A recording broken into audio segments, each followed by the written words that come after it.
Morning. Hey everybody, thanks for joining. Wow, we've got 200 on. So what we're gonna do is we're gonna start out with introductions, and then we'll go into just a quick recap. I know if you're on the Twitter space right now, you're probably aware of what's happening with Polkadot and all these auctions, but we'll give a quick recap of just kind of where we are and what's happening right now, and then I'll go through a very quick overview of crowd loans and parachain auctions. And what we'll probably, I'm going to try to figure out how to give you guys links, but there's been a few things that we've released in the last couple of days as far as like blogs and Twitter threads that'll help if you do need to learn more about this process. And then we also had a lot of questions recently about this liquid crowd loan dot product, or LC dot. So Betty's going to go over that, how it works, and then we're going to talk about the kind of path to that product becoming fully trustless, which can happen as soon as Acala is live on Polkadot. And then, of course, we're going to do an open Q&A, which is kind of the primary goal of today. So Betty, do you want to get started and introduce yourself? Robin, I'll do the same, and I will. And then, Betty, you can get into kind of where we are with auctions. Yeah, sure. Thanks, Dan. Hi, everyone. Great to see so many people here today. It's Betty here, co-founder of Acala.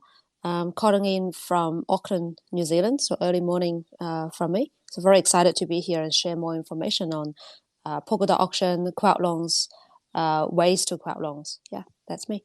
Over to you, Robin. Thanks, Betty. This is Robin Whitney. I'm coming to you from the Akala account today. I'm the growth and community manager at Acala, and just really excited to dig deep and get into the new product LCDOT. And Dan Reeser, VP of Growth at Acala and Karura. Good to see everyone here. I recognize a ton of people in this chat, so this is going to be fun. So, Betty, why don't you get us started and just take us through kind of where we are? I know there's been people probably on the call that have been waiting maybe even up to 5 years for what's happening right now. And definitely the past few years, people have been really anticipating the go live of parachains on Polkadot. So maybe give us a quick update as far as where we are in terms of timing and all of that. Yeah, for sure. I think Polkadot is certainly worth the wait, and we are at the very last stage of the entire Polkadot launch, which is the launching of the parachains. I think last week, whether it's Wednesday or Thursday, depends on which time zone you are. And there was a huge announcement of the Polkadot auction timing. So right now, a number of the dates are pretty much determined, and then there's also a number of technical progress has been made. So I'll just walk you through that so that hopefully you already get ready and then prepare yourself. So the first probably time frame that's determined is all the parachains will go on launch at the same time, like the first batch, and then that date is December the 15th. So basically, the first batch, like the 5 parachains, will still go through the auction process one each week, as if you've participated in the Kusama parachain auctions, will still be one each week. But after they completed their auctions, the winning teams will wait till the last auction finishes, and then everyone will launch at the same time. Basically, go Genesis at the same time. And using that time, if you go backwards, so then that means the auction will probably the auction will start on November the 10th or something like that. So basically, from then till now, it's your time to actually unbound your dot and then get ready for the auctions. And obviously, the first auction will happen November the 10th or 11th. And if you want to be in time for the first auction, you'll probably have to unbound now. I think there's already there's I think there's a chat on polkadot.subscan.io.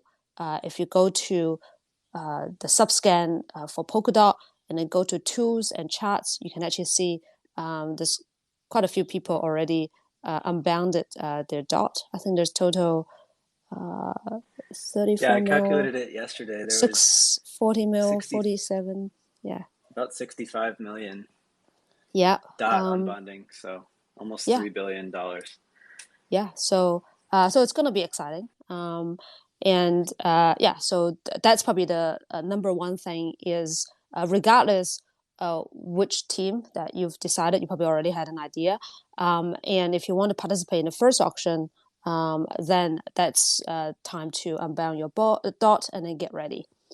And then so that's the two important time frame. And then another one just come out this weekend was in order to technically we are able to start our crowd loan and then be able to open our crowd loan is dependent on Polkadot to merge this pull request where they in the code in their runtime code they will say now it's able to start a crowd loans, start an auction. So that PR has been merged, but obviously there will be governance voting, and so there will probably another few days to go through the process and then get it finally merged, enacted on the blockchain. And once that happened, and then I think every team will just get ready their Genesis file. And then once we are ready with our Genesis file, then we are able to create our crowd loan. And then you will also see a website that we launched on the Acala.network to join the Akala crowd loan. And basically, you can go onto that website, and then we basically provide the 4 different ways to crowd loan. And the first way is always the default way that you can participate, which is directly participate in the crowd loan and then contribute your dot to the Polkadot to the crowd loan module on the Polkadot relay chain. Completely trustless, permissionless. That's the number one option. And then we've added the second option, which I'm sure we'll go into a bit more detail today and also Q&A, is the liquid crowd loan dot option. And that will also be on our website as option 2. And then from there, there's a bit more information on reading what the entire process is about. And then also the associated reward and LCDOT token that will be distributed to you if you contribute that way. So both of those options, we've created a front end. So it is relatively straightforward. If you just follow the prompt, you can participate. Well, regardless which option you choose, you can go through that website and then participate that way. And also, and then the third way is via supported exchanges. And then the fourth one is go through supported mobile wallets if you want. And then all 4 options are not mutually exclusive. You can participate in just one of them or all of them. Depends on basically your personal choice. So hopefully today we're gonna provide a bit more information to help you understand a little bit more, in particularly the liquid crowd loan dot, which is relatively new, and then to help you, I guess, understand the process and also ask the right questions and then make the right choice. So that's me for the update.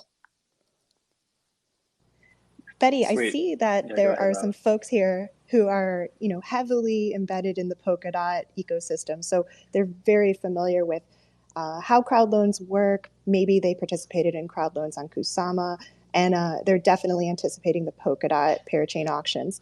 But for folks here who are new, who are just kind of discovering the crowd loan experience, maybe Dan, Betty, maybe this would be a great time to go into kind of the fundamentals, why we're even having a crowd loan to begin with. Yeah, I'll just I'll try to keep it short, maybe 5 minutes. And I posted up here, if you can see at the top of the space, there's a liquid crowd loan dot post and then a crowd loans explainer. So the best way is probably to read this second thread that I posted up here. But at the most basic level, as you probably know, Polkadot was started by the person who built Ethereum, Gavin Wood. He was the original CTO and co-founder and created the EVM and Solidity programming language. So after all that experience, he lived through a lot of different things that happened in the launch of Ethereum. One including the phase that we saw in around 2017 with ICOs, and what can happen when you make it very easy to simply launch a token with not much accountability on the team. So something that was done by Gavin and the team at Web3 Foundation and Parity when they built Polkadot was this idea of requiring teams to win a parachain slot auction in order to basically earn the right to launch on Polkadot instead of making it completely open. It's still an open and decentralized system, but there's this effort that the team has to go to that helps filter down the teams so that the quality teams are the ones who get to launch on Polkadot. So you can think of these slots as kind of like I don't know, like little slots or spaces on Polkadot where you can basically plug in, and a team like Akala wants to actually go through this process mostly for a couple reasons. Is because by winning one of these auctions, you essentially get to join the Polkadot ecosystem and enjoy, number one, security from Polkadot. So we as a layer one blockchain, when we launch on Polkadot, we won't need to worry about creating a whole set of validators that will secure Akala's network. We plug right into Polkadot, and Polkadot's validators that are run by a proof of stake validator set will actually secure our parachain as well as Polkadot itself. The same thing goes for every other parachain that launches on Polkadot. We're all going to be sharing the same set of security from Polkadot itself. The other thing is cross-chain. So we basically, out of the box, when we connect to Polkadot, we'll have cross-chain ability with any other parachain launched on Polkadot, as well as any blockchain bridge to Polkadot, including things like Bitcoin, Ethereum, and others. So that's why we would go through this effort. And then what we actually do is there's this auction similar to what you may have seen in the real world with a traditional auction on a house or something, where you basically have to bid dots. And in order to bid in this auction, we host this event called a Crowdloan, where you essentially crowdsource from this huge community of people, including probably many of you on this call, who contribute DOT and agree to lock those dots for 2 years, which is the duration of our slot on Polkadot's network. It's kind of like a lease. And when we win the auction, we will then distribute our network token, ACA, to everyone who contributed DOT in our crowd loan. And then that DOT that you loaned will then be returned after 2 years. So it's basically a 2-year loan of DOT, and then you also receive this ACA in return. Really helps to keep the teams accountable on actually on actually kind of fulfilling the promise and the roadmap and what the whole network is about, versus the previous model back, in 17 and 18, like I mentioned, where there wasn't much accountability on the team at all because they got all the funds up front and could do whatever they chose.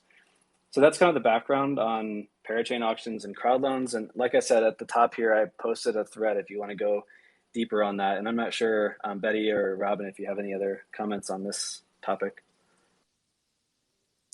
Yeah, so I'll just maybe step back a little bit. I know I also recognize some of you guys probably already in the ecosystem, so just bear with me because this time around we've done quite a bit of work to actually get the words out beyond the Polkadot ecosystem. Because for those of you been around the ecosystem, you're very familiar with why we're doing this, and then what's the motivation. But then this concept of a crowd loan is fairly new to everyone outside of Polkadot. And I think it's important to actually point out, why that is, right? So I think what Dan has mentioned, in summary, it is a reverse ICO model, right? So in ICO, everyone has good intention, I believe, right? The design of the ICO has good intention to use the crowd to fund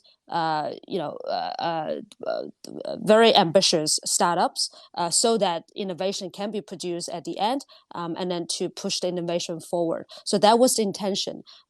With all that intention, the design of the ICO had technically allows crowdsourcing of funds. However, it has no technical ability to ensure delivery.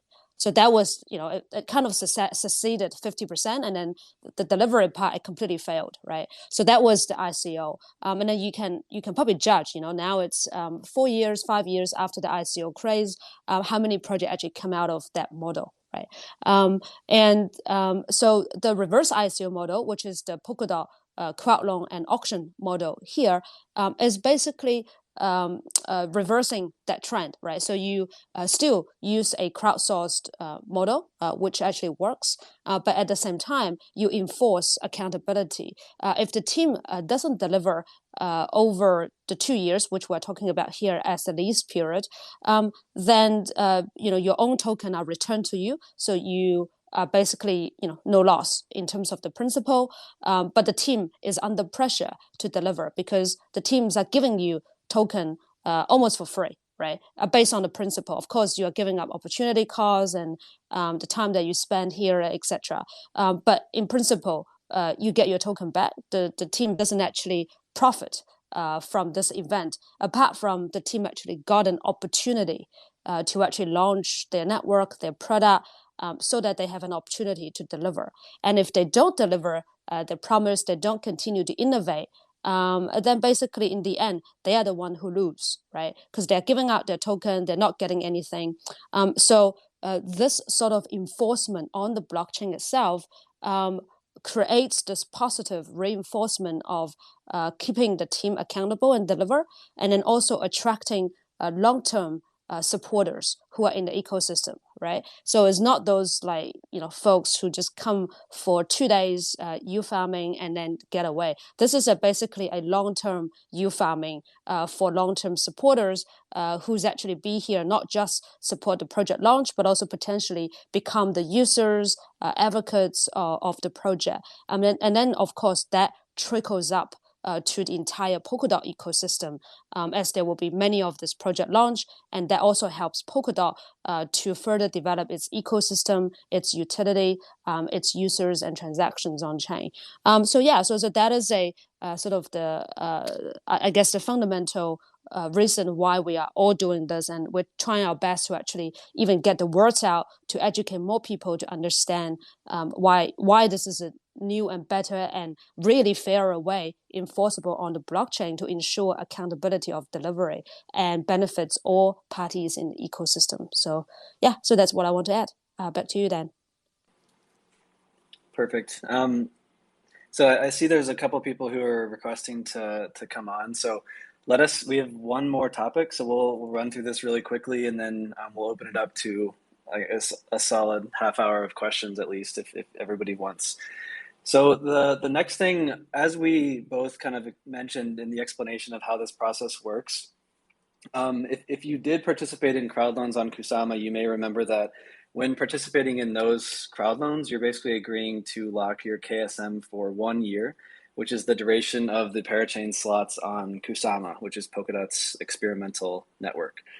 On Polkadot, it's a little bit different. So the duration of the slots are 2 years instead of 1, which means the lock duration on the DOT in a crowd loan is the same amount, 2 years. So this is a common question and kind of feedback that we got throughout the process of talking to the community on Discord and everything. When talking about the Acala crowd loan, it's kind of a long time. So the team in New Zealand, they all kind of started talking, how do we solve this issue where the dots are illiquid or kind of unusable for 2 full years while they're crowd loaned in this event? So Betty and Brian and the team put together a product called Liquid Crowd Loan DOT, which helps to unlock the liquidity of the crowd loan DOT that's kind of locked during that 2 years and allow people to do what they want with this new asset. So I'm going to have Betty maybe explain a little bit more about what LCDOT is and how it works exactly, and then we'll talk through kind of the path that we're going to go through in order to become fully trustless, since Akala is not live yet, so we can't obviously launch products on Akala yet, but we can immediately after Akala launches. So Betty, if you want to go into that. Sure. Yeah, so this feedback actually arises from the lease period of Polkadot. So if you are supporting a project like Acala, you are basically locking up your dots in a Crowdloan module on the Polkadot blockchain for the period of 2 years. And then during that 2 years period, no one can touch that dot, and then including yourself. And then that dot is sitting there basically hibernating as a bond for us to get security. Other than that, it's not doing much. And 2 years is a very, very long time for many people. And hence they have this feedback of, can some way that we can release some of this liquidity and also be able to, I guess, help bootstrap the DeFi ecosystem on Akala as well as the Polkadot ecosystem. So that is sort of the where it all comes from. And then the way that it works is basically when you participate in the Akala crowdloan through this option, through the liquid crowdloan option, you are locking your dot in the Akala vault, and that is the liquid crowdloan vault. And in a thread that I think Dan produced, it's got quite a lot of detail of how, technically how they work and things like that. But basically, you're locking dot in a Akala crowdloan vault, which is during the period before Akala launch fully. It is in control by the Akala Foundation. So there's a bit of trust required there if you participate using this option, right? And once you lock your dot there, you are enjoying the same level of reward as you contribute via the other option. So we are not using any additional or lesser incentive to differentiate the two.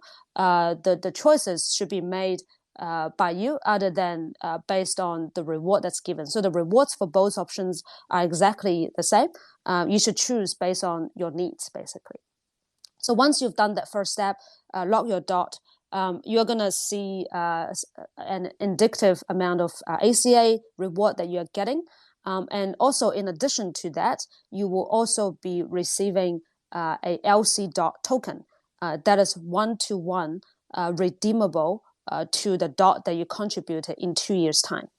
Yeah. So I'll go into during the 2 years what's going to happen a bit later.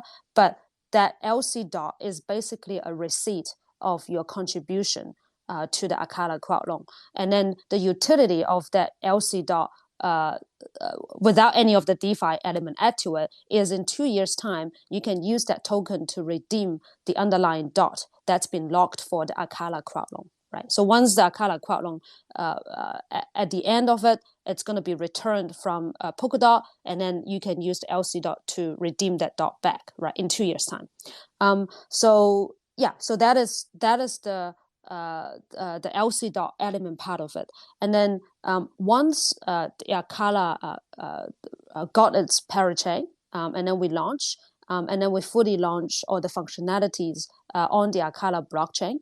And this vault will be moved onto the blockchain, right?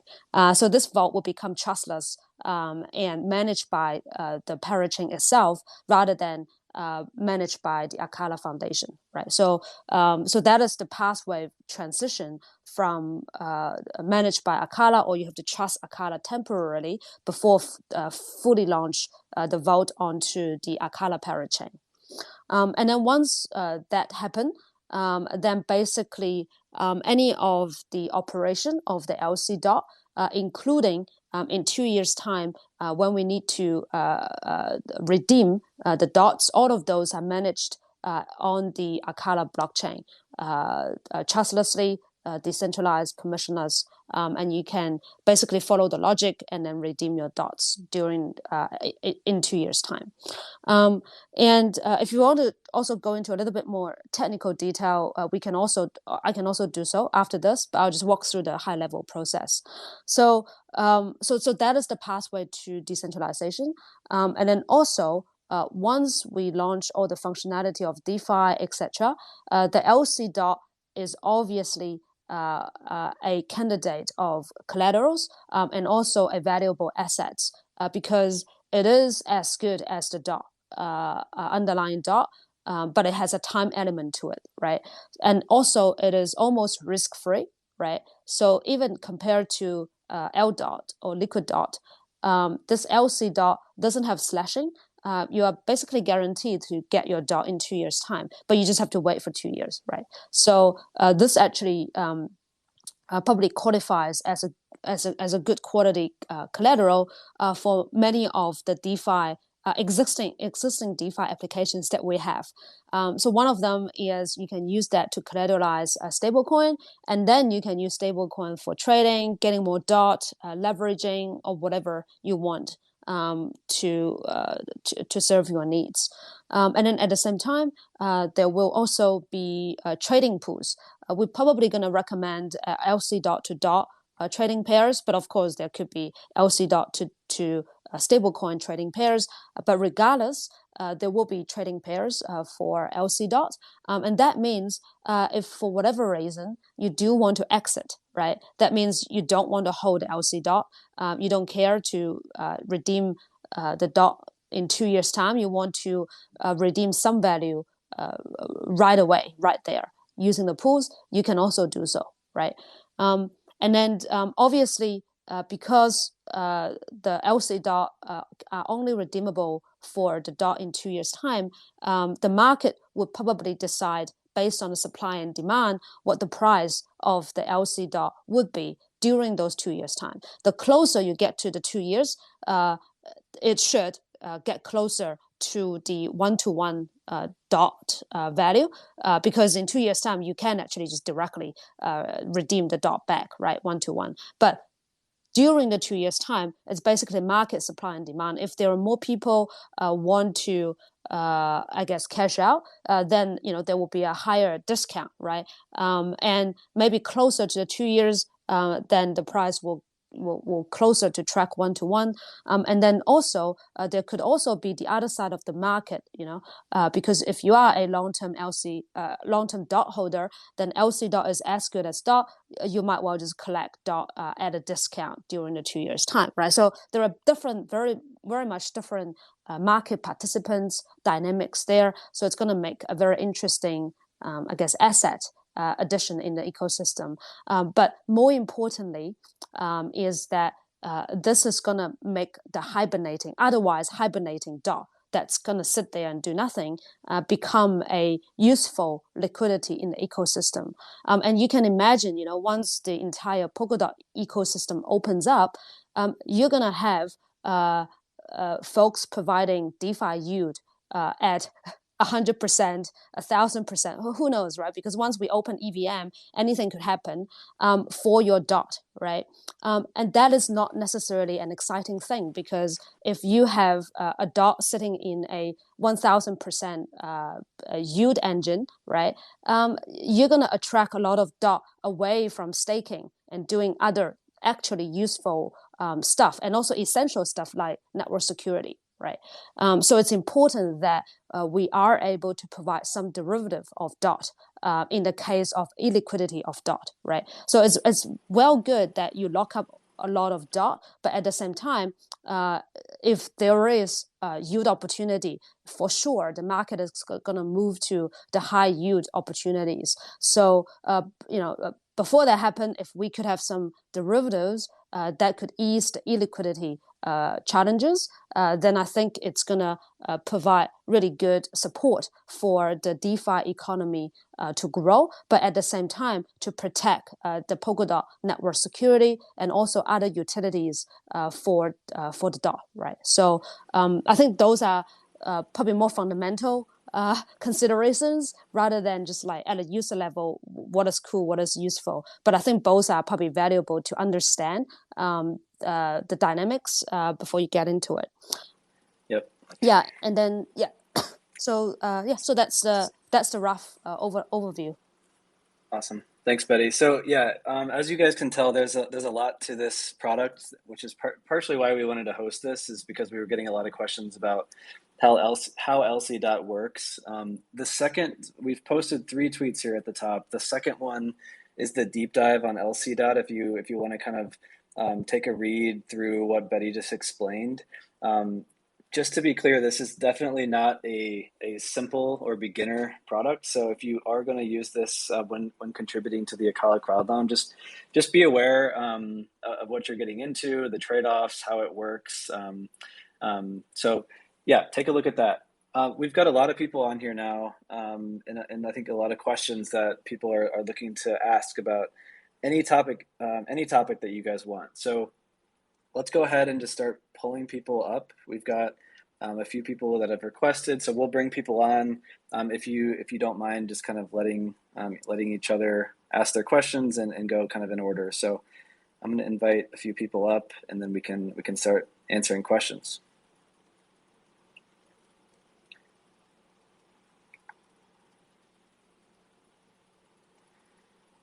Hey guys, I got a question. So it looks like Leafus, you're our first. Yeah, thanks guys. Thanks for doing this. Hey, my first question would be, so like let's say I crowd loan nothing, right? So would my wallet only be able to claim the amount that I crowd loan? Like let's say there's a huge discount for LCDOT. If I go and buy that LCDOT in the market, but I haven't crowd loaned anything through the LCDOT in 2 years or whenever I can claim, would I be able to still claim with that LCDOT considering I haven't crowd loaned anything?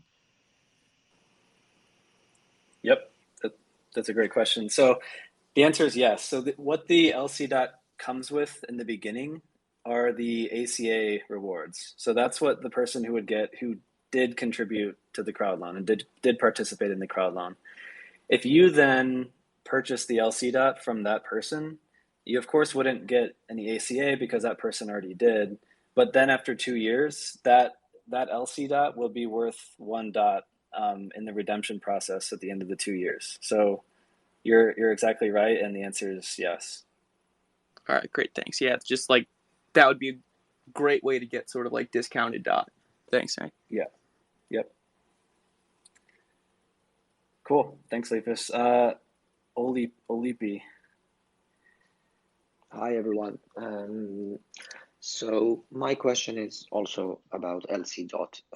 Obviously, I think once Akala goes live, we will see LCDOT traded cheaper to the dot.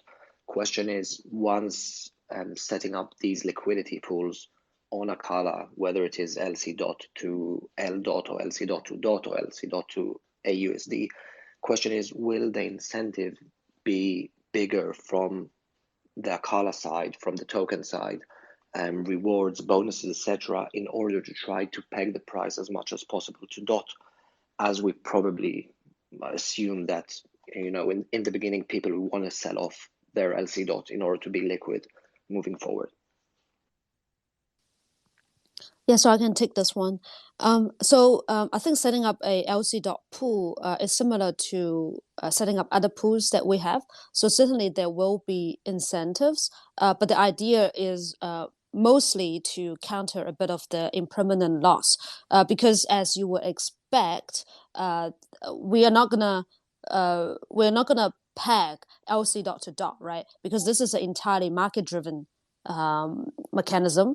If there is more demand for LC dot, then it will track more closely. If there is more demand for dot liquidity, then there will be more discount of LC dot. So this is a entirely sort of the market mechanism of setting the price, if you like, for LC dot. So that will be driven by market, but certainly will provide incentive for other purposes, right?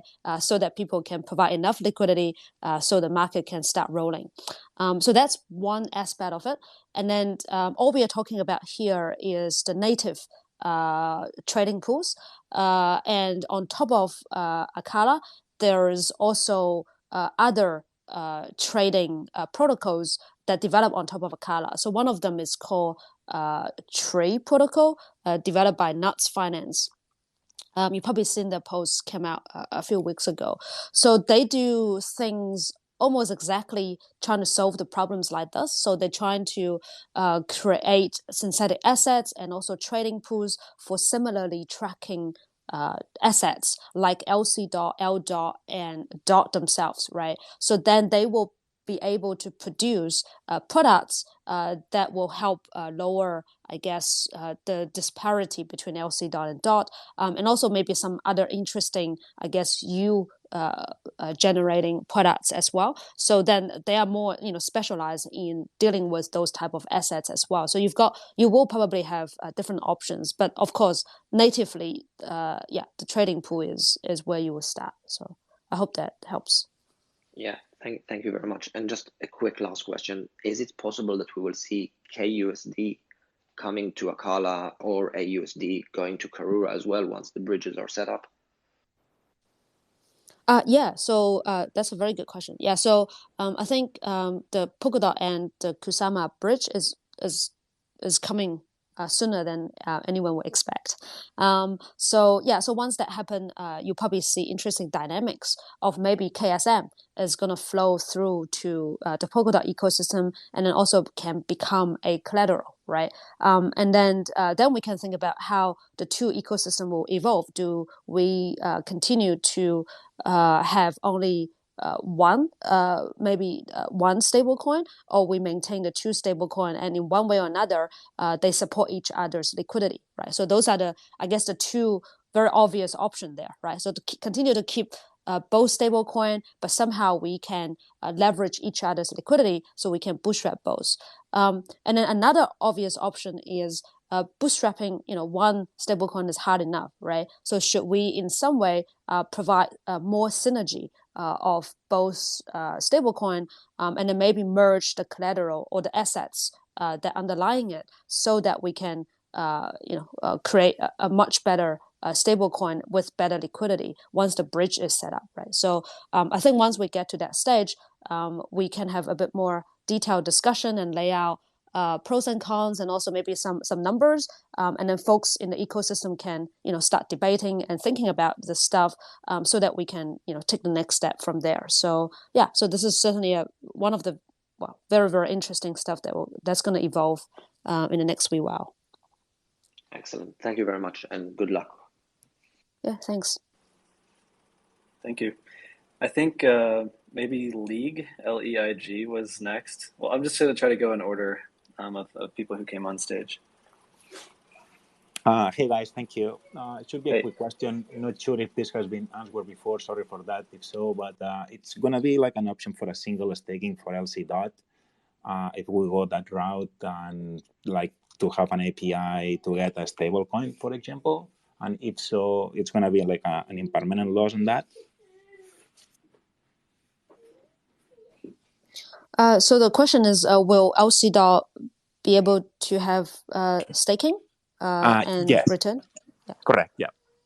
Yeah. So that depends on the DeFi protocols, what they provide, right? So basically, LCDOT is already, as I mentioned, probably a good quality collateral assets. So certainly it can be used to deposit into the stablecoin, and then mint stablecoin, right? So that's one aspect to it. And then we've done similar things, incentivize LDOT to be deposited into LKSM deposited into KUSD, and then to support that, to provide an APY for that, right? So we could probably do something similar. And then another aspect is certainly if you become an LP for LCDOT, and it's trading pair, then there will be incentive there. And that's only what we provide, right? So once we open up EVM, and also there's some native protocols on top of it using LCDOT, and there will be sort of other DeFi opportunities there as well. I think those are probably the ones more exciting to see others to build stuff on top. And the design of LCDOT is so simple that it's very easy to compose, right? Because it has nothing to do with the reward. It's just one-to-one to DOT, and the calculations should be easy enough that you can just create products on top of it quite easily. Yeah. Right. Okay. Yeah. All right. Thanks so much. Cool. Okay. Thank you.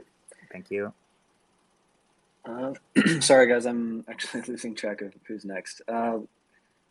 Let's go to Rishikesh. Hey, hi. Hey, Dan. I have a question.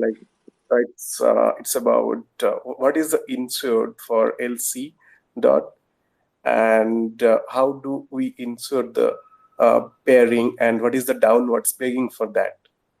And the other question is that what is the Acala is doing for minting the NFT? And in future, do they have any underlying support for Oracle Breeze or not?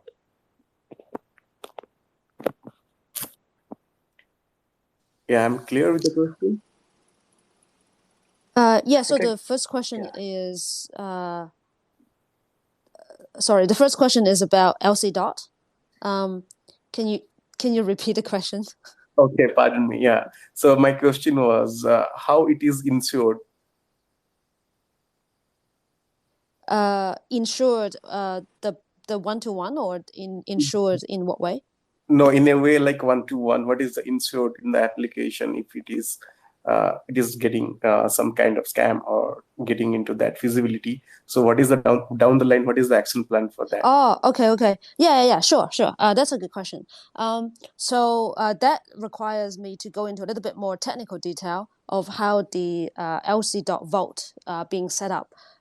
So before we launch the Akala network, the LC.Dot is held in a proxy account. Okay.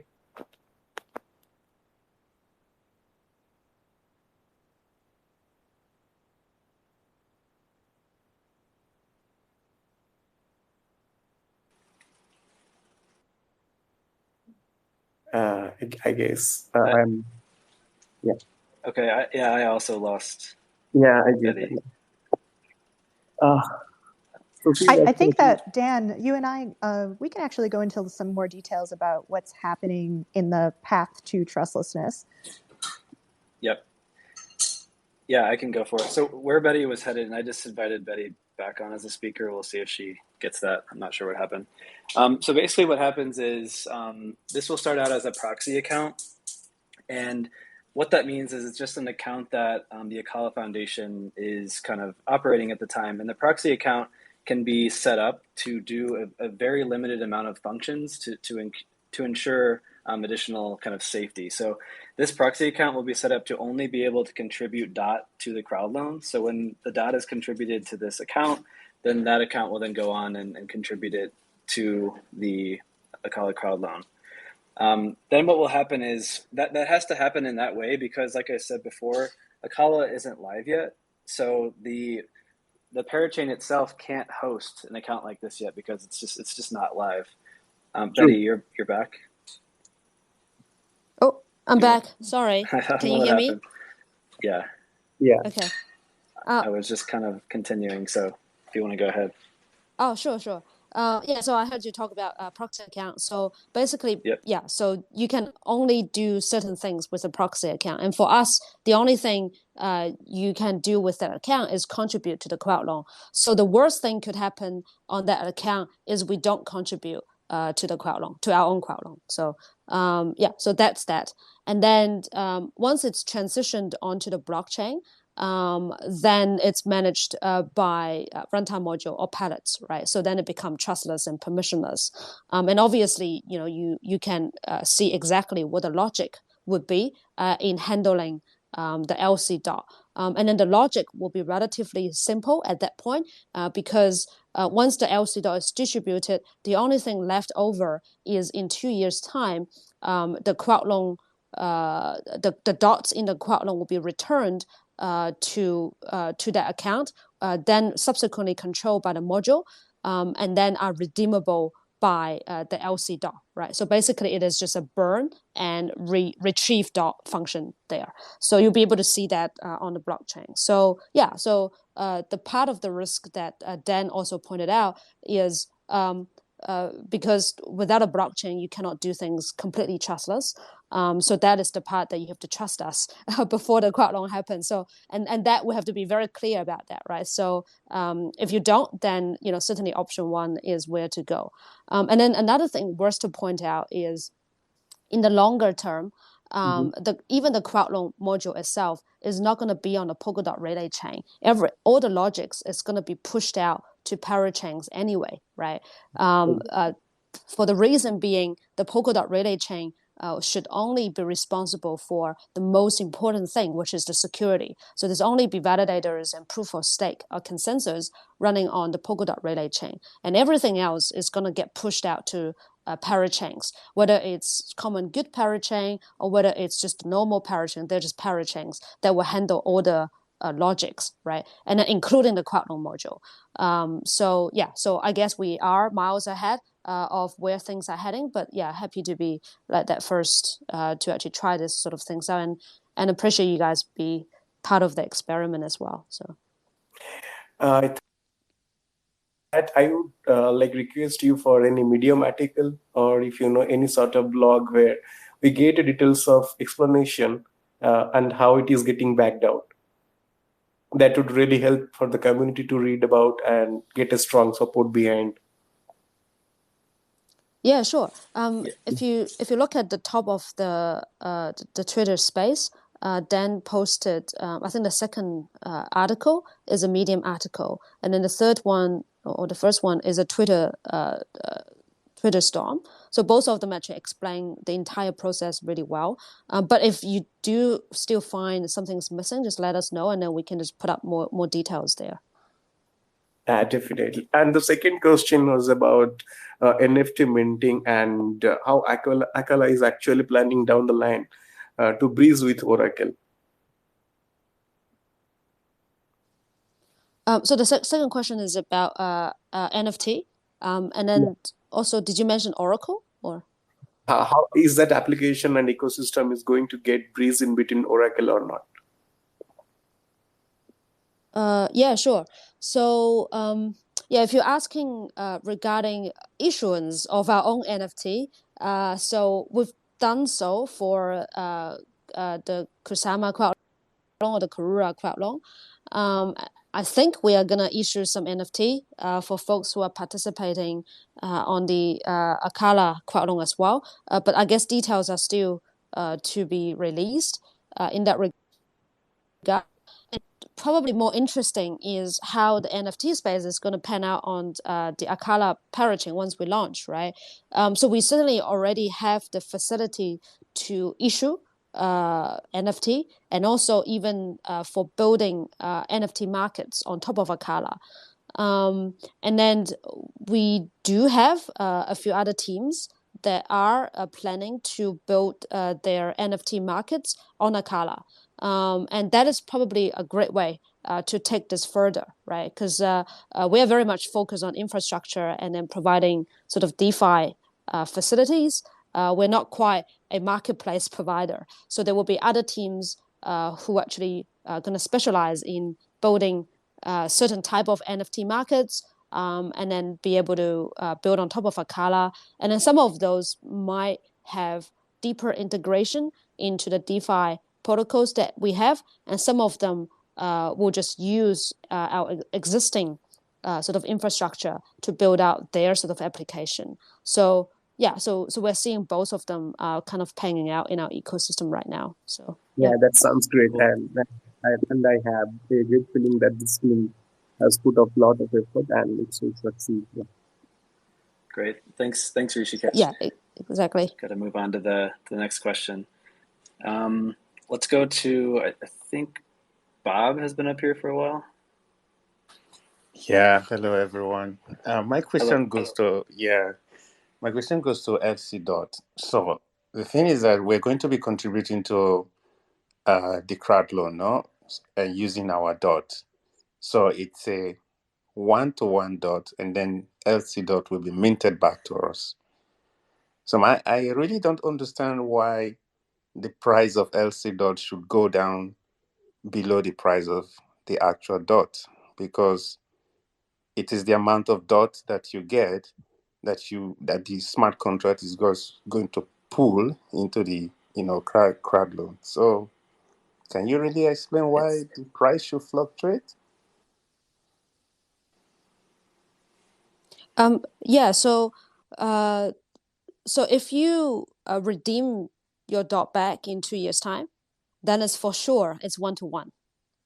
So that is not a price. That is just a receipt, right? So basically, you give us the receipt and then you get your dot back. So in 2 years' time, It is 100% one-to-one. And that is the most basic utility of the LCDOT, is serving as the receipt of your contribution. And then all the price discussion that folks speculated, right? Even those are speculation, they're not for sure that it's going to be lower or higher, is because there will be some decentralized exchange. So there will be trading pairs between LCDOT, maybe DOT, and some other tokens. And then people are just speculating what is the supply and demand. So as I mentioned, if there's more demand for DOT liquidity, so folks who hold LCDOT just want to get out for some reason, I don't know why. And then if there's more demand of DOT and less of LCDOT, then certainly the LCDOT price will be lower than the one DOT, right? However, I think one of the folks who jumped on, the first gentleman, saying that he might be collecting some of this discounted LCDOT, right? So then if there's more demand for LCDOT, then certainly the discount will be reduced. So that's mostly the market mechanism. If people want early liquidity, then maybe they pay a little bit of premium, but that's entirely driven by the market. All we are doing here is actually speculation. We don't know for sure until that pool is open, right? But people are just like speculating what could happen. Yeah, I get it. The other thing I was thinking about like this morning, Bob, is think about what LCDOT can do and what DOT can do. With DOT, you can take it and stake it and earn between 12 and 15% natively on Polkadot. With LCDOT, you can't stake LCDOT. Like what LCDOT is a receipt for DOT in 2 years. So if you, that's something that I was just thinking about today. Like it's just the DOT itself also has more utility and yield opportunity through the native staking that it can do. With LCDOT, you would have to collateralize it or swap it for something in order to earn yield on that. Yeah. Okay, that makes sense. Okay, quickly, my second question: how is this? How is the smart contract audited? Do you plan to share any information on that? So this will be done as a runtime module because it is going to use the XCM, the cross-chain messaging facility provided by Polkadot. So once all of those developed and audited, we'll release that and everyone can actually take a look. Yeah. Nice, thanks. Great, thanks, Bob. I think Ruslan has been on. Yeah. Hello, Betty. Hello, Dan. Thank you guys for holding this session. My question is also about LCDOT because it's a little bit surprising that both Crowdloan options have the same price for Akala. I mean, with and without receiving LCDOT. And because LCDOT seems like a win-win model, then probably everyone should choose this option. So what is the advantage of another option then? Thank you. So I think in 2 years' time, it will be no reason to go direct. So in 2 years' time, I mean, Acala network is live, and then the LC module is running on the blockchain, and it can actually collect the crowdsourced dots as well as participating in the Crowdloan completely trustlessly end to end, right? So then it's a direct comparison with the option one. So the option one is basically obsolete at that point. And then in 2 years' time, you will actually see the Acala parachain trustlessly bid for its own auction on the blockchain itself. And then it will trustlessly on the chain to renew its lease, right? Obviously, this will be, kind of through the governance and voting, all that stuff. But it's essentially a sovereign blockchain continuing its parachain lease on its own. So that's going to happen in 2 years' time, as I can see.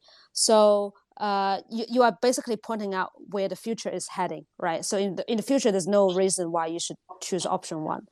However, at this point, with the one caveat that we pointed out, there will still be differences for some people, right? The one caveat we pointed out is before Akala launch, there's a period that you kind of have to trust Akala managing the vault itself, right? So that is the only caveat that makes the difference. And then I'm sure that makes a difference to some people as well. Maybe not for a lot of people, but for some people that's important. And we fully respect that. So that's why it's also just option one for us now, right? So yeah, but for the people who choose LCDOT, if you just sit on the LCDOT, you are basically the same as option one. You're just giving yourself more choice. If you do change your mind in 2 years' time, you do want to trade it, you do want to gift your LCDOT to other friends, or you do want to participate in other DeFi protocols, you have the choice to do so, right? So that is probably what LCDOT offer, is just some more options. That's all. So basically the idea of option one is just for the people who actually have some concerns about the technology and they just want to hold their dot instead of holding LCDOT. Am I right? I think for option one, I can understand if you do not want any trust element in the entire process, right? Because for option one, there's no Akala involved. There's no Akala foundation involved in any of the steps, right? So then, for option one people, then maybe that's their major concern if you do have a concern. And then for option two people, then you have to understand there is a trust element at the initial stage before we launch. So that is the only difference. Okay, now I got it. Okay, thank you. Thank you. Next, let's go to Biddy.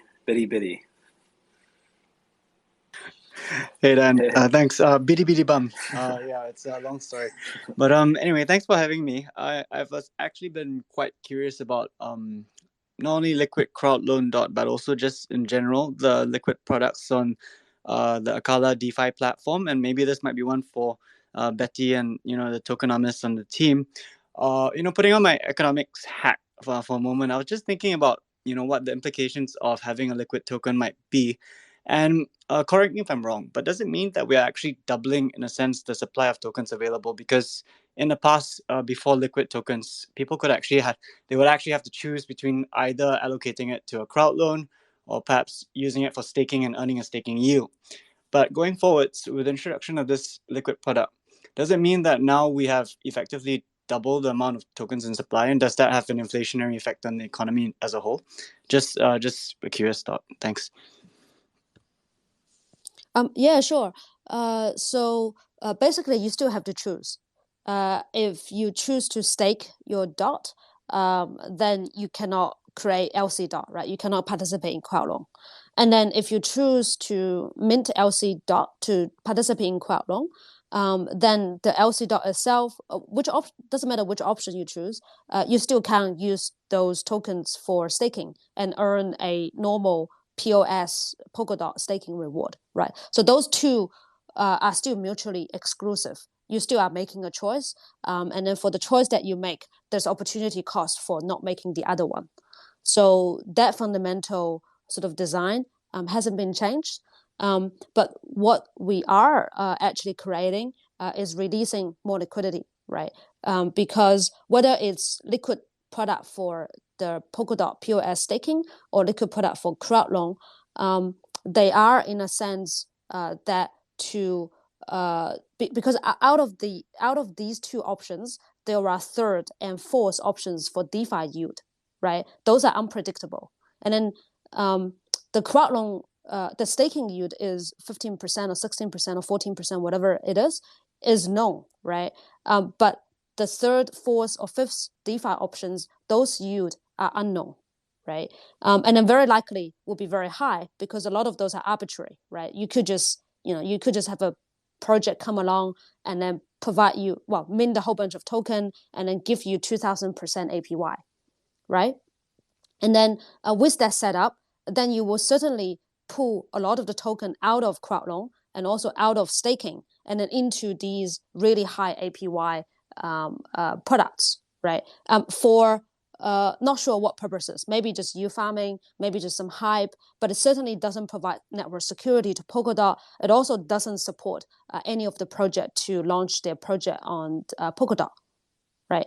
So the liquid product is more to combat the option 3, 4, and 5th, those sort of competition between a lot of the DeFi yield versus the actual DOT utility, which is staking and also Crowdloan and other stuff, right? So I think so overall, I think the liquid products will actually help to not allow that situation to happen, or at least kind of ease that situation to happen. So people will make a sensible choice between use maybe the liquid DOT or the liquid products derivative in those high APY events, rather than use the native DOT, but basically the naked DOT, so that it doesn't actually compromise security. It doesn't compromise any of the project launching, while at the same time you can still participate in any of the yield opportunity that the market offers, right? Because for those market offered yield opportunity, you have no control over it. It's market mechanism. If there's a high enough yield, people's DOT is going to flow that direction, right? So I think it's very important that we launch these products, and also early. So, for example, the liquid staking, we're going to launch it early so that we can get ourselves and also the ecosystem prepared. As soon as we launch EVM, there will be this unpredictable yield happen, and so that we don't compromise network security that way, right? So I don't know if I complicated the whole situation, or does it actually help? Yes, it's been quite helpful. I think Dan was also mentioning something in that it's not exactly identical as well. Like for the liquid Crowdloan DOT, you can't actually stake it to earn a regular staking yield of maybe 14%. So in my head previously, before that was shared, I thought that you could also stake it and also earn a yield. So then that's literally a win-win, and it's like a free meal. But I guess it's not exactly the same in that sense. So in that case, that people actually do have to make a choice, and so that kind of averts that thing from happening. Thank you. Yeah, thanks for a really good question. Thank you. Next, I think, let's see, Cornick. Hi. Can you hear me? Hey, yep. Yeah.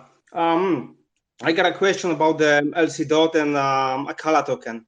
I guess there's gonna be some vesting on the Akala token, and my question is, if I buy some LCDOT from the market, will I be able to participate in this vesting also? Yeah, so the design of the LCDOT is quite simple. So it's decoupled from the reward. So for the person who participated in the Crowdloan, your participating account is going to receive the reward as well as the LCDOT. And even the reward has vesting. The full amount will be distributed to you upfront. And then there will just be vesting on the blockchain itself, whether it's locking or whatever, it will just be on chain. So that means if you subsequently trade your LCDOT off, transfer it, sell it to somebody else, then the person who's receiving LCDOT is only receiving the redeemable feature of the LCDOT. So there's no reward attached to LCDOT, right? So if you didn't participate in the Crowdloan, you just bought LCDOT from the market, you are basically buying a redeemable right of the dots locked in the Akala Crowdloan. So. Okay, so if I participate in a Crowdloan and I sell my LCDOT, also I will get participate in this vesting, yeah? Oh, yeah. So if you participate in the Crowdloan, your account will already have the ACA reward, and that's all in your full control. If you sell LCDOT, you still keep your ACA reward, right? So Betty, can you explain which tokens have vesting out of the ACA and LCDOT? Oh, yeah, sure. So LCDOT is liquid, right? So you can just trade it off, and then an ACA has some vesting. I think right now it's probably about maybe 20% liquid upfront, but I think once we finalize that, there's gonna be a release on the website and all over the place that you can see. So yeah. Okay, thank you. Thanks, Cornick. I think this is a really good time to just kind of like reiterate fundamentally what's happening with the parachain slot auctions and the crowd loan. So we explained at the top of the call that, the crowd loan is a way that, the Acala community sort of rallies together, strengthens Acala's bid in the parachain slot auctions. Those begin November 11th. And, that's the way that parachains, like, in Acala's case, this layer 1 network competes for the opportunity to launch and operate on Polkadot, take advantage of these cross-chain capabilities, the plug-and-play security of Polkadot. So that's where we are right now. And with the crowd loan, there's several ways, or 4 ways actually, to contribute and participate in this crowd loan. So a lot of the discussion right now is around the liquid crowd loan DOT. The other way is directly contributing, but both of these ways have ACA rewards for the contributors. So I hope that clarifies that, there's a reward scheme where you will be able to get some network ownership with the ACA token rewards. Hello? Yep, I can hear you, Robin. Go ahead. Okay, cool. I think Betty's connection is off again. But yeah, so I do think a lot of folks in speaking about LCDOT maybe are, having trouble tying the rewards to it. So I think if Hello, is it just me? I can't hear anyone. Betty, yeah, we can hear. I'll DM her. Okay. Okay, we'll have you reconnect, Betty. But so yeah, Robin, just to finish your thought, you mentioned that there's 4 ways. So you mentioned 2. The number 3 would be if you wanted to participate via an exchange and do things kind of off the blockchain. That would be using exchanges like Kraken. I saw Binance recently announced that they're supporting this. Huobi, OKEX, I think KuCoin. So there's a lot of options if you want to go that route. And then the option number 4 is to use a mobile wallet. So that's things like Poco Wallet or Fearless Wallet. I forget the name of the other new one, but yeah, there's I think Math Wallet. So there's about 3 or 4 wallets that'll be supporting this process as well. Nova is a new that's one. It. Cool. So let's thanks Robin for just kind of resetting the room. There's still a lot of questions. So for everyone who's here, you're welcome to stay. We're gonna stay as long as we can until we have meetings that we need to hop on. But for now, we're good, and there's a lot of good questions. So I'm gonna just keep going through this. So Tan0x, if you want to ask the next question. Hey. Hi, Dan, Betty, Robin. My question is a little bit off topic. It's regarding LKSM. We've seen today that the Kasama auctions are going to resume again on Saturday. So I know a lot of people are still staked their KSM for LKSM. We've seen the proposal to unlock unstaking has gone through, but is there any time frame on this? Yeah, so I think that's either going to come out this week or next week. And then the normal unstaking will still be 7 days, right? But the quickest way to get your KSM liquidity is go through the LKSM and KSM pool and to trade it back. Yeah. All right. Yeah. Thank you for that. And shout out to everybody Chaos DAO in the audience. Thanks. Thank you. David, why don't you go ahead? Hi guys, thanks for letting me be here. Can you guys hear me? Yep. Hey. Alrighty. So my question is going to be as proposed for the LCDOT and as well for the ACA token. I'm just wondering, just like the KSM crowd loan, when the rewards weren't fully backed up, if there's some parts left in the reward, say we don't get capped, will there be an airdrop or increase in the reward tokens for everybody?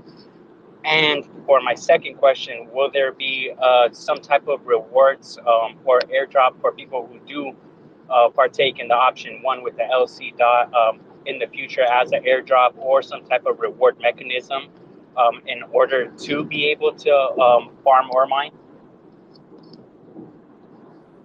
So question number 1. Yeah. Go for it, Betty.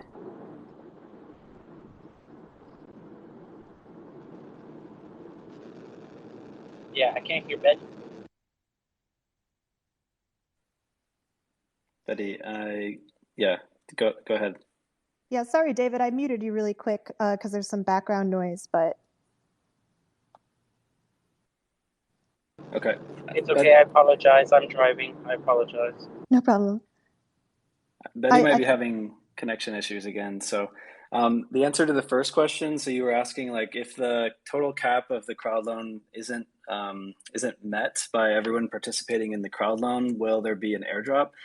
So that's not exactly how it works. So when you're going throughout this process, what we'll show you is essentially a range. The minimum being the minimum amount of the minimum amount of ACA reward for every dot contributed in the crowd loan, and that's based on whatever cap we set. So we haven't announced that yet. That'll be released soon.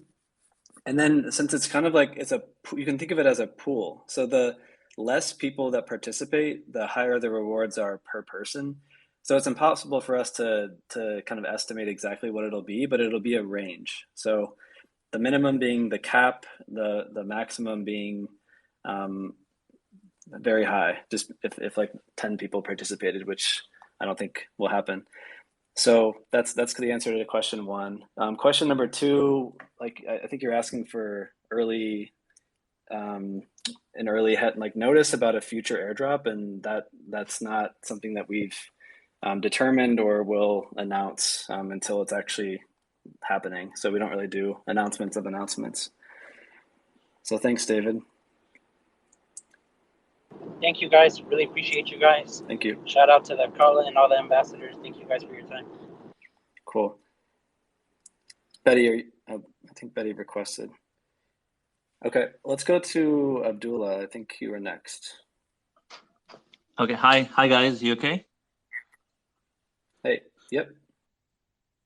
Okay, I have a question regarding the Akala token release, because obviously there were a few events like Akala 1, Akala 2, and obviously then the Crowdloan will be here as well. So in terms of the token vesting and release period, I think I read somewhere, I think the build Akala one will be the first one to get fully released on a listing or something like that. So that's one question. And second question, when you get LCDOT, can we swap it on Karura swap against Karura? Like, can I give LCDOT and get Karuras instead? These two questions. Thank you. I can help with this one.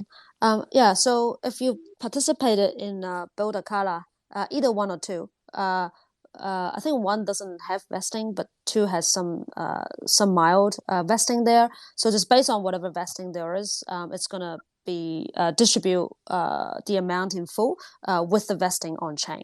So there's no it's probably going to be conducted in a similar way as we've conducted it on the Karura launch. So once the Akala launch finishes, and then once we switch off the sudo key or the admin key, then the distribution will happen, and then you can enable transfer, and then those folks will be able to get their tokens. So it will be roughly similar as we launch on Karura. Yeah, and then sorry, what was the second question? Hi, sorry. Yeah, the second question was regarding LCDOT. Karura swap. Yeah. LCDOT on Karura swap, I believe, was the question. Yeah. I will repeat my question again. LCDOT? So I was trying to say, like, if I get LCDOT, so can I go on Karura swap and get Karura instead of LC? Like, can I swap LCDOT instead for Karura swap? Karura, sorry. Oh, right. Okay. Probably not initially. Initially, the trading pools will be within Akala, like right out of the gate.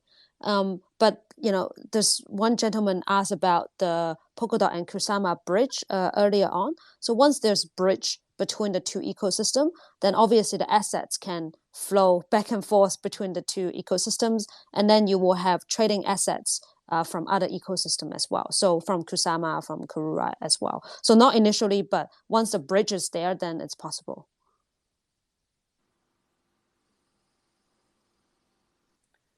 Okay. Great. Thank you. Thank you so much. Cool. Thank you.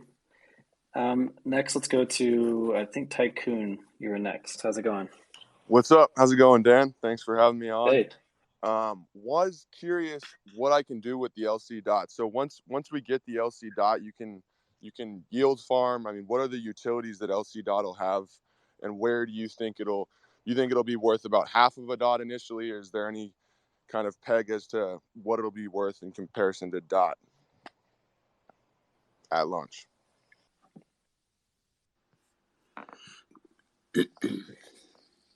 Yeah, I'll go first, and then maybe Dan, you can add to it as well. So yeah. So I mean, well, first of all, if you hold LC dot, obviously you can do nothing. You just sit on it, and then in 2 years' time, you get your dot back.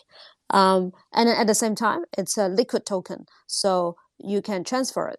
So you can just send it off to some other accounts, give it to other people, and then the third thing is you can trade it. So there will be pools of LC dot that you can trade it off to stablecoin or to dot itself or to some other assets that you want to hold, right?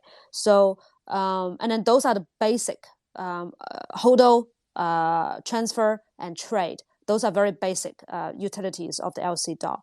And then regarding to DeFi utility, potentially it can be collaterals, right? So instead of using dot, which has a staking yield with it, you can use LC dot to collateralize for stablecoin. And then with stablecoin, there's many things you can do. You can leverage, so you can buy more dot, and then you can stake that dot and enjoy the yield, or you can get those dot and participate in other Crowdloan, or just go through staking, right? So with basically the lending, the borrowing of the stablecoin, opens up a lot of doors for other DeFi protocols to integrate with that and give you opportunity. But at a base layer, you can using the stablecoin facility to leverage long dot, or can get some more dot for staking and other sort of purposes that you want to achieve. That's one. And then the other is there will be other protocols built on top of Akala. And then, for example, lending and borrowing, money markets, right? So, LC dot can be as one of the collaterals for you to borrow certain other assets as well. So that is a possibility. And then with regard to the question of discounts, it's hard to do price prediction. We're not able to make price prediction, but you can probably imagine, the LC dot is at 100% of the underlying dot in 2 years' time. And then basically, if now it's the first year, then there's probably a discount that you can probably calculate, right? So there's a calculated value that you can imagine whether that makes sense or not. But there's also a market dynamic to it, right? So the market dynamic is basically driven by supply and demand of the LC dot versus whatever pair that it put up with. So those are the two approaches that you can probably value the LC dot. The market mechanism is going to be natively supported, obviously, through the Acala swap in the DEX once LC dot is listed. And then I think some other protocols that we're working with, they are also evaluating the calculated approach to calculate a discounted rate of the LC dot. But I guess those are all different sort of ways that people see things differently, I guess. So it's by the time those product comes out, it's all up to you what you think is reasonable. And probably there will also be arbitrage opportunities there. So yeah, it's going to be interesting to see what's going to pan out. So, thank you very much. My second question would be, how long do you think it'll take for us to get the Acala tokens after lending? So is it going to be a month until we get the ACA tokens, or how long does it typically take? And then also, what exchanges are you guys looking to get on, exchanges, say, right after the loan once we have the ACA tokens? Thanks again, guys. Appreciate it. Yeah, so probably a month. We've done that with Karura within a month, so there's no reason why we need more time for Akala. And then once the token becomes transferable, then exchanges will be able to support the ACA token. Yeah, so then you will know which exchanges will support it. So yeah.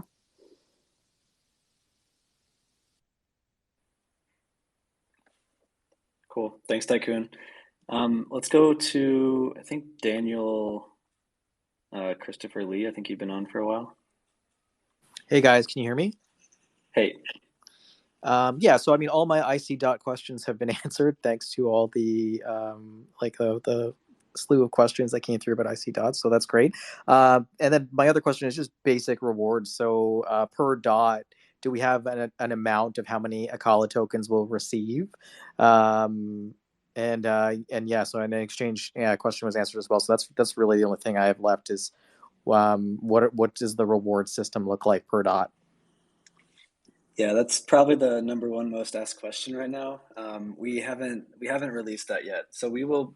Robin and I are actually, we're talking about this earlier, but we're going to be putting together basically like a big Crowdloan kind of rollout blog, and most likely there'll be stuff on Twitter and everything else. So that will cover like what's the cap, the total cap on the Crowdloan, what is the expected minimum based on that cap. Like I explained earlier, this will be a range, so it's impossible to tell you exactly what the reward will be, but we'll give you the minimum, and then the maximum is pretty substantial. So that will help you with like the ratio, and then within that we'll also be rolling out additional details on vesting on the ACA tokens and things like that. So you can expect that soon. But the reason why people are asking the question a lot is because we haven't actually rolled that out yet. Okay, yeah, sorry guys, I joined late. I just want to say, love the project, love the UI. It looks beautiful, and yeah, very excited for the project. So thanks, guys. Awesome. Thanks for the questions. How about Deji? Well, thank you for having me around. I just want to ask about the vision for Karura and Akala because I want to understand the connection between the two. I know that Karura is like the test for Akala, but say 5 years from now, 10 years from now, what's going to be happening with these two platforms? Thank you. Yeah, I can take that. Thanks for that question. Good question also. Yeah, so I think the first and foremost role that Karura play for Akala is always the canary, similar to Kusama and Polkadot, right? Mostly because all the features, functionality that we launch on Akala has to be at a very high sort of standard. So it's very important that we have a canary network that has value. So that is the sort of the first role. And I think Karura is also going to play a role in the Akala's development as well, maybe sitting at its console or whatever, right? So those are the very basic stuff. But you can see at the very beginning of the launch, we are launching it based on the white paper, the sort of the roadmap that we've laid out as the core development team. That's probably expected. But once those launches are completed and fully, and we kind of automate most of the stuff on the blockchain, and then the governance is handed over to everyone and individuals, you will start to see the sort of the autonomous part start to play out. That basically means folks in the ecosystem are start to decide what the future would be beyond the white paper, beyond the roadmap, and beyond the plan that the core team has been made, right? And then that will be the point where the two ecosystem, even the platform is going to start to diverge, even though the code base, whatever that's on Akala is going to go through Karura, that part won't change. However, what's beyond that will probably basically up to the ecosystem to determine. And then for what I can probably foresee or already happening is the Karura is very much serving and deep into the Kusama ecosystem. There's a lot of artist, creative effort, NFT play, metaverse, a lot of those things happening in the Kusama at least the people who are attracted to the ecosystem. And then there are projects that's been built around those use cases, and they are looking to launch on Karura, right? And maybe there will be more sort of NFT and then those type of assets available on Karura to experiment versus on the Akala side, there's a lot more sort of fintech, how to actually deliver those financial services or freedom to individuals, right? And there's a lot of work has to be done to actually get there. As we already got there to serve the DeFi people, right? Everyone download a wallet and then you can play with all the yield products. And if there are other protocols launched on Akala, you also get access to it. Those are the easy stuff. But the hard stuff is how do we get beyond just a group of people here? How do we actually deliver those services and experience to our mom and dad, uncles and aunties, those people who don't have a wallet, who will never get on a crypto wallet? How do we actually deliver the sort of the good stuff that we've built here to those people? Those are the hard stuff, right? And then we are seeing a lot more sort of interest and also partnership that happen on Akala side. Like people collectively want to solve those problems from all sides. So certainly we are coming from a technical infrastructure side, but there are also folks from fintech, folks from other sort of agencies that are able to deliver those services, and also some middleware. So this is not a problem that I guess one team or one person can actually solve, but it kind of takes collective effort. So I guess Akala is more out there actively to try to solve those problems. Whereas Karura attracts a very different crowd, I guess, so far. So, but yeah, who knows? I guess once the two ecosystem becomes autonomous, it could take many different directions, I guess. So, yeah. Okay, thank you for that, for providing that information. Now, the second question and my last question is, at least for the initial stages, how does the team managing both Karura and Akala, how do you guys go about? Because I see a lot of work behind both Karura and for Akala. So how do you cope with all the work, and how do you manage this, at least in the initial stages? Thank you very much. Yeah, sure. So as I mentioned, the Karura and also Akala share the same code base from the blockchain side. So basically, it's one core team managing the code base, right? So essentially, we just writing the same code, but then has it run through Karura first, and then go through audits and then launch it on Akala. So from that regard, a lot of the things are sort of leveraged, so not duplicated. So that's probably fine. And then, so that's basically how we've kind of managed it so far. And then you can also see we are hiring more developers, engineers, product people to help us as we continue to grow both of the code base and the ecosystem as well. So if you are interested to help us to kind of build out this further, then feel free to. I think it's on Acala.network jobs. There's plenty of openings there if you're interested. So we're kind of coping well by hiring top talents, but also at the same time to automate things as much as we can. So yeah, we also work a lot. We just hired on the growth side. We hired somebody who starts in about a week, and she's going to be helping us with like marketing strategy and branding, but she's also going to be kind of dedicated to the Karura brand.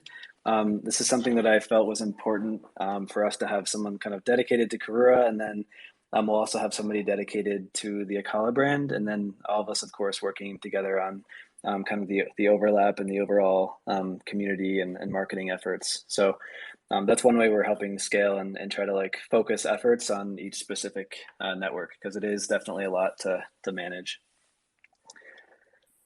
So thanks for the questions, Deji. I'm gonna wrap things up. It's been an hour and a half. We've got still 430 of you on. This has been awesome. So we'll definitely look to do this again soon, and probably just keep this as a little bit of a recurring theme throughout the Crowdloan and parachain auction process as we get through the end of Q4 and Polkadot parachains begin going live. So as a recap, the parachain auctions for Polkadot are going to be beginning on November 11th. That will be day one of the first auction. Before that, Crowdloans can actually begin sooner. So as Betty mentioned in the very beginning, we did see some activity on GitHub showing that Crowdloans could be going live fairly soon. The most important thing to keep in mind is if you are contributing on the blockchain, so if you're using things like Polkadot.js or Polka Wallet, you need to have your dots unstaked. This is the most urgent and important thing happening right now. Because today is October 18th and there's a 28-day unbonding period, if you unbond today, you won't be able to contribute until day 5 of the 7-day auction. So anyone unbonding after October 20th, so 2 days from now, will not be able to participate in the first auction.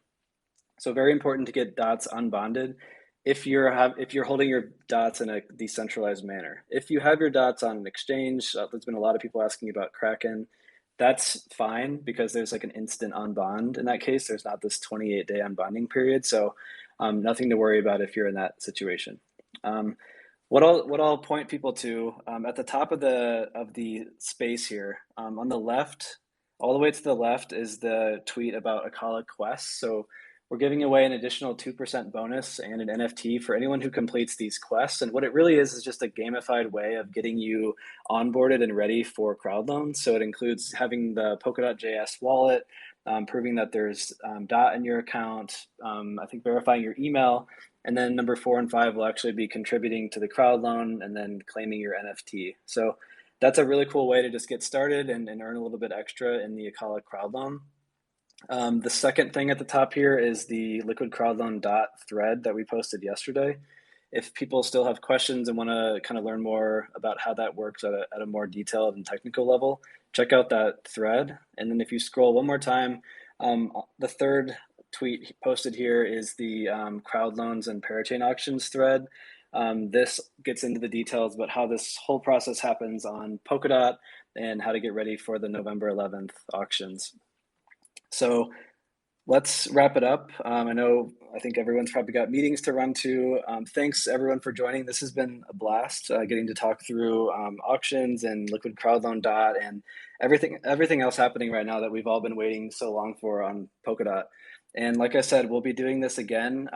The Akala account for some reason isn't able to launch spaces, so we'll either do it from like Betty's account or mine or something else again, and do this again soon so that we can just continue kind of keeping the dialogue open and answering everyone's questions as we go.